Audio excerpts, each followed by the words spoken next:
Hello, today would have been the birthday of Anne Frank, one of the most famous victims of the Holocaust.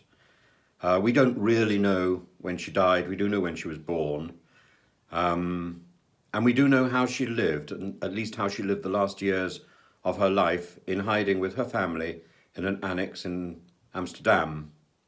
We also know some of the things that she thought, and one of the things which is a line I particularly treasure is this line: in spite of everything, I still believe people are really good at heart. In spite of being persecuted, in spite of being forced to live in hiding, in spite of living in fear of her life and eventually losing her life, she still had optimism.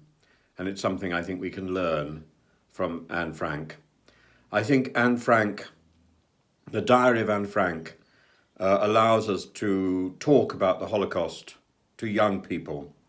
It's a real story in contrast to the boy in striped pajamas. It's a real story, and it's a real story with a harrowing end, but it is a real story.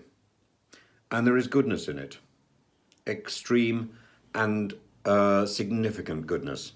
In all that horror, there is positivity. And so, happy birthday, Anne Frank. You've given us so much. And we should spare a thought for all the many victims of the Holocaust and the positivity that Anne Frank represents.